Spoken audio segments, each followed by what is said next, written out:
So we've been studying deti spiritual warfare. Wenno pan nakidangadang iti na espirituan. And it is really true. Ta as Christians marik na tayo deti nga struggle kakabsat. Idi kalman, if you remember, pinagdasig ko DJ common struggle kan DJ Christian struggle.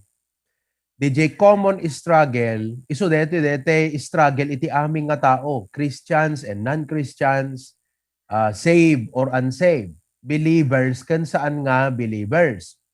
And I gave to you a list of examples or examples like the giti youth, di ba?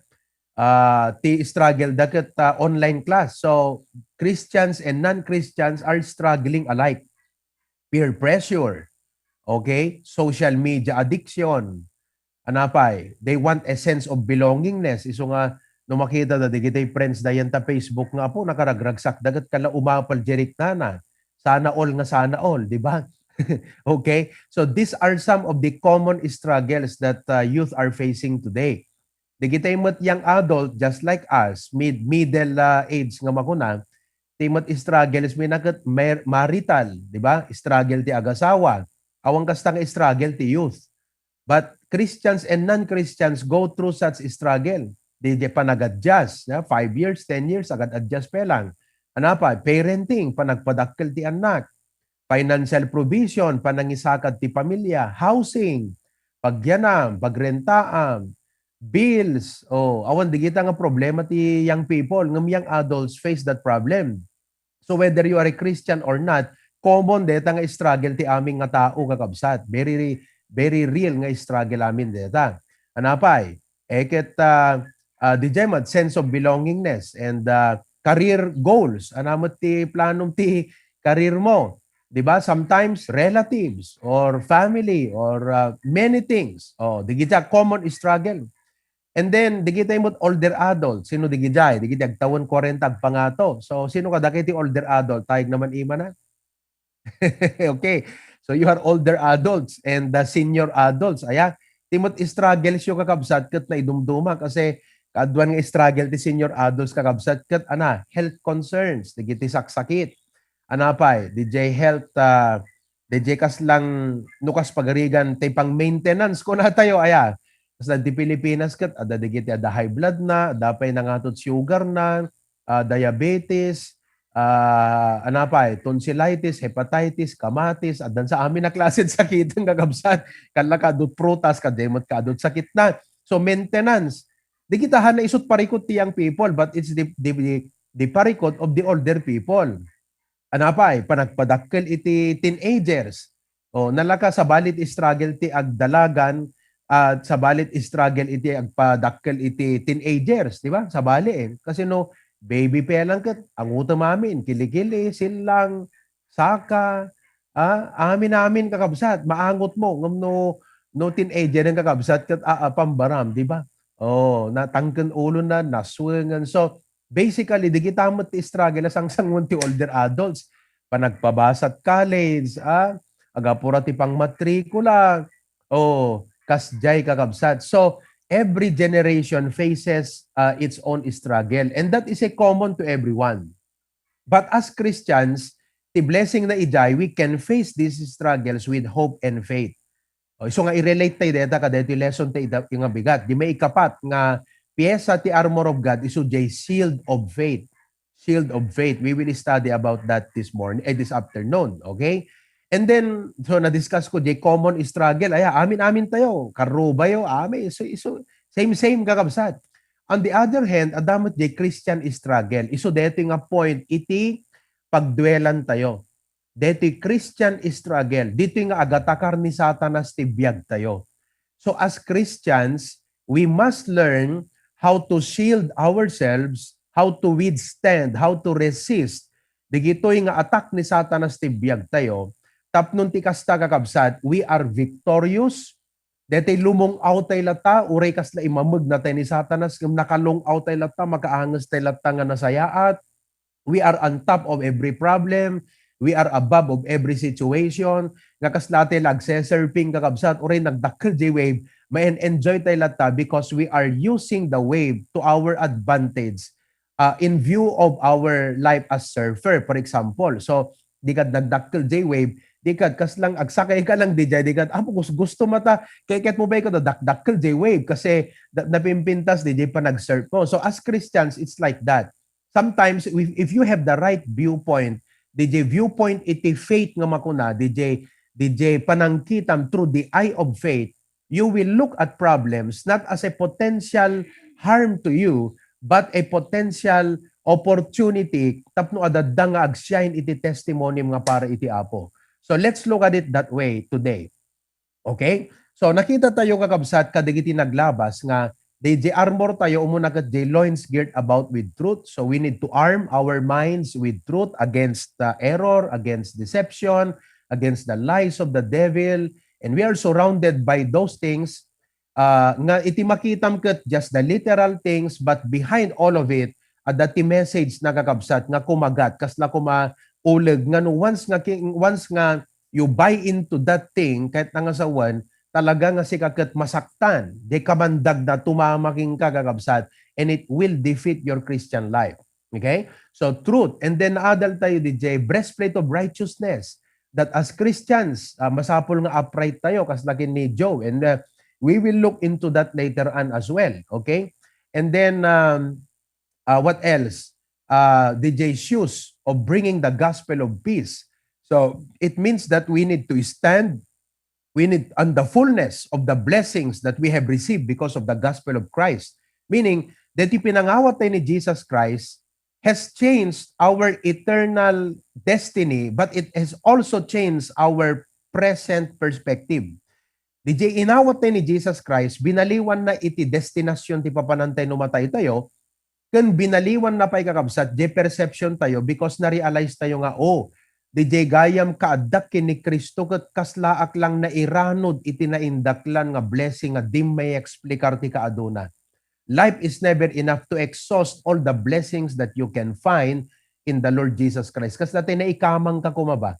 Di ba? Nga di pan nakaikamang mo kat maidawit aminan. Di ba? Kalaga JT arig na ka, mairama naminan. So, di pan naka-i-connect tayo ni Jesus Christ is making a great difference in our life now that we are Christian. So anyway, going back, may kapat itakakabsat, we will study about the shield of faith. Okay? So let's open our Bibles dito Ephesians chapter number 6. The shield of faith, Ephesians chapter 6. The Bible says in verse number 16, kuna na to, above all, taking the shield of faith, wherewith ye shall be able to quench all the fiery darts of the wicked. So, above all, kunana, kahit nangasawan, it is something that you will not neglect. Kalati arig, na isaganam aminan, ngam hamuliplipatan, dating awitan. You can have the belt, you can have the breastplate, you can put on your shoes, you can have the helmet, but never forget to bring this along with you. The shield of faith. So, i-connect ko ulit kakabsat. Again, let's go back. Everyone faces a struggle in life. Common yan. But as Christians, dapat DJ, on top of it, dati common, dumagdag kakabsat, dati struggle tayong as Christians because of the enemy. So we are talking about spiritual warfare. So as Christians, we must be sober about that. Meaning, we must always be aware. Dapat aware ka kang kanayon nga as Christian, talaga nga sikat puntirya ni Satanas. So we will look into that as well. Okay? That is why, kakabsat, we must put on the shield of faith. The idea there is shield, protection. And the key word is faith. So faith is our protection. It's our best defense. Nga mangproteher kada tayo, kadigito'y panangatakar ni Satanas. Now, to give you a picture, mental picture, the shield was a 2x5 feet protection. Kaslari daw. 2x5. Di ka nagdakkel ayan. Nga awitin da. So they have shield on one hand and they have the sword on the other hand. The shield was a 2x5 feet protection that a soldier used not only for defense but to push the enemy. So pang depensa na, but if you have been watching digite mahilig ti gubgubat sa kanak mahilig ti gubgubat unay karkarate lang kakabsat kan Mr. Bean. Ngem no digite mahilig nga buybuyat gubgubat makita yo di ba aglinya digite kakaabe digite army. Kat they strive together, they stand together nga i-push the enemy. Di ba? So, DJ kakabsat. Isu nga kas JT point na deti shield of faith. Kaya, now, let me just give to you as your title. Ayan, tapno medyo adda pangikonekan tayo amin, digiti points tayo. Okay, this is the title. How to quench Satan's fiery darts. How to quench Satan's fiery darts. So, deta ti title, i-connect tayo amin, digiti points tayo ti deta. Tapno, maurnos tayo, panunod tayo ta.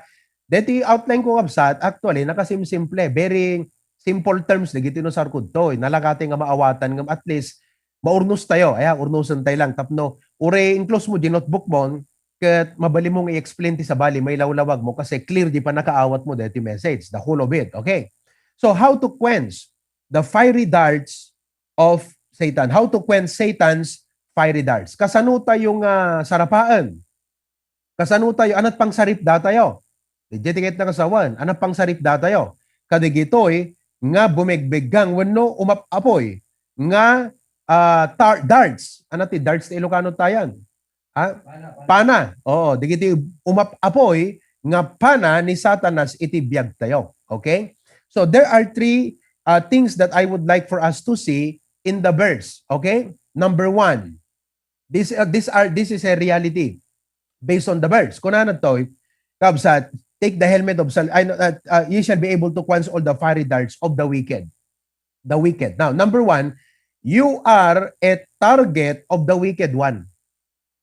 You are a target of the wicked one. If you're a Christian, you're a target of the wicked one. I want you to know the unbelievers are not the primary target of the wicked one because they're already blinded. Apay pelang kakabsat nga if ituon ni Satanas the attention na kadigid unbelievers kat blinded dan. So wala na siyang problema. They will grope in darkness. They will live in misery. They will live without hope, without peace, without joy. So sabi ni Satan, wala na akong problema dyan sa mga unbeliever na yan. Blinded na yan eh. Ang aking problema ngayon, itong mga Kristiyanong to. Itong mga Kristiyanong may commitment sa Panginoon. Itong mga Kristiyanong faithful na mag-attend ng service. Itong mga Kristiyanong nagbabasa ng Biblia. Itong mga Kristiyanong taimtim sa panalangin. Itong mga Kristiyano na supportive sa kanilang pastor. Yan ang malaking problema ko. Kaya nag-isip ang Diablo, sabi niya, titirahin ko yan. Oh, there comes the scenario in your life. So, digituyan kakabsat, umaydan, and these things happen in our life. So nga, you are the target. Kakabsat, every day of your life, I want you to be aware, you are the target of the devil. Wherever you are, kada kayo kakabsat nga dadita uwaho, mapangki agubra inal daw kakabsat, your mind is on the matters at hand, di trabaho, di pamilya, kanda dumapay. But as a Christian, be mindful. You are a target of the wicked one. So, kakabsat, talagang duwa deti struggle tayo. Teko nakon, common struggle, digiti matters, stuff that we have to face. And as Christians, the devil interferes. Makisag, paupela ni Satanas, di ka dumagdag. But no worry, no worry. Kasungar, ginik ka na tayo ti Apo, deti adal ita, lesson, how to quench the fiery darts of Satan. Satan is a spiritual terrorist. May isa nga mangidown kakabsat dagiti countries ket saan laeng nga DJ corruption iti leadership, hala nga di kaawan disiplina iti tao. Ngem ti may isa nga mangibagsak dagiti countries kakabsat ket terrorists. Digiti tao from outside nga sumreg or they are inside boiling and waiting for it nga sumabog and then pak boom yun. 9/11. Okay. So spiritual terrorist. Kat ni Satanas kakabsat, isut bang terrorize ti biyag tayo nga Kristiyano. Terrorize na ka. And I will show to you, mamaya, ano tong mga pang-terrorize ng Diablo sa buhay natin. Ito yon. Okay, look Satan cannot rob you of eternal life. Agpeso deta. Hanna mabalinan kakabsat, nga guyudan ni Satanas, wano takawan ni Satanas king ka, DJ possession mo nga eternal life. That is already a permanent eternal possession. You are entitled of a home in heaven, a mansion in heaven. You have eternal life. Whosoever believeth in Him, kunana, should not what? Perish, but have everlasting life. Very clear dito ang kakabsat. So Satan cannot rob you of your eternal life, but He will rob you of joy and peace. You are going to heaven, but He wants to bring hell to your life now. Agpaiso nga mapangkat langit, ngem kayat na nga pagbalinan nga impyerno tabiyag mo ita. Would you allow that? Da kayo kakabsat, would you allow that? Nga uray kas na impyerno dagiti problema ti biyag mo. Iyalaw mo nga si kagat apektado kakabsat kadigiti nga banag. So how do you quench digiti nga bambanag kakabsat? So again, Satan is our spiritual terrorist. He cannot rob you of your eternal life, but he will rob you of joy and peace. On the other hand, kakabsat, ti Apo, kayat na tayong agbyag nga the joy, the love, the peace, confidence, hope, assurance, kakabsat kan determinasyon. Mapagbaligyan tayo, kakabsat, mapagbaligyan tayo. Amin, di gito, ibaga kada kayo, mapagbaligyan tayo, kakabsat. Babaan iti pamati. Okay? Now, secondly, kakabsat, how to quench fiery darts, not only realize that you are a target of the wicked one, but number 2, identify the fiery darts. What are these fiery darts? Identify the fiery darts.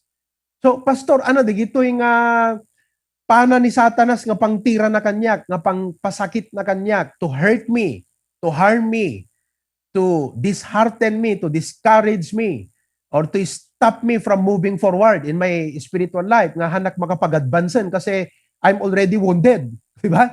Hurt na ko na, wounded na ko. So ano digito nga fiery darts nga pangtira ni Satanas kada tayo. I can show you at least 4 as of now kakabsat kasi limited day time ko nga nag-study di Rabi at makaturog at butang kakabsat ag soldi matak. So I was studying this and while I was going over through the scriptures, I can show you today 4 upat kakabsat nga fiery darts. As far as I can see, basa at the Bible, observe kakabsat, ij Acts, the book of Acts. Di ba, the church, di ba, they were empowered by the Holy Spirit. O kunayo, empowered by the Holy Spirit. So, when they were empowered by the Holy Spirit, they started to advance. So, nag-advance da, nag-conquer da, adot na establish nga churches, and the gospel was preached, and you know, sabi nga nung mga kalaban nila, you have turned the world upside down. Kunada, we don't want you to preach on this name anymore. So, idi nga ag-advance da kakabsat, deto yung mutan nga tumira nga umatakar ni Satan. And do you know, the fiery dart that Satan used in the book of Acts to try to hurt and stop the church from moving forward. Alam niyo kung ano? Persecutions. So, may nga fiery dart ni Satanas kakabsat, persecution. Anong persecution? Panangumsi, panangtagibasit, pananglimitar, panang control. Okay? So, persecution kakabsat. Alagat jak amo, awang nga tamot kada kayo kakabsat ti persecuted. Ni Brother Eric kakabsat, nga member tayo tay taga San Nicolas, idi umay da diti kapilya, ni father na iti mangipawpawil, kakabsat iti yaay na diti kapilya. So, that is a form of persecution. Ngem, napagbaligyan na kakabsat kasi natibkir di pamati na. He was able to withstand the attack of persecution. Haan nga si malput king kwa na DJ, kaslang fire the persecution, nasa rip da di pamati na kabsat. So even though he was being persecuted, on the inside, he was safe and sound because it was his faith that shielded him from the painful effect of persecution.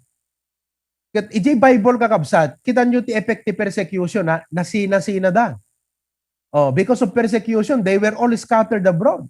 Imagine that. Here comes a group of believers, very close iti ties da, very sweet ti fellowship, nagtutulungan, bayanihan, ang pangangailangan ng isa, pinupunuan ng iba. So literally, they were dependent upon each other, not dependent, but they were interdependent upon each other as they were depending on God. So eventually, kakabsat, what Satan will do, he will attack through persecution and scatter them. Just try to imagine the effect and the result upon their lives. But look, were they discouraged? No. In spite of that attack, they thrived even more. Adadda nga imaduda kakabsat. Why? Because their faith was as strong, as sound as it could be. That's shield of faith. Natibkir ti pamati da kakabsat. Oh, kita nyo, kasla the Bible kung nagat the gaputi persecution tignan nyo ang result ng persecution para maintindihan ninyo kung paano nag-thrive, hindi lang nag-struggle, kung paano nag-thrive itong mga early believers. Tignan nyo yung mga Macedonian believers, kita nyo kabsat. Because of the persecution at the discrimination between Christians and the Jewish community. So once ka Christian ka, meaning identified ka kan Jesus Christ, automatically kakabsat, excommunicated ka iti society.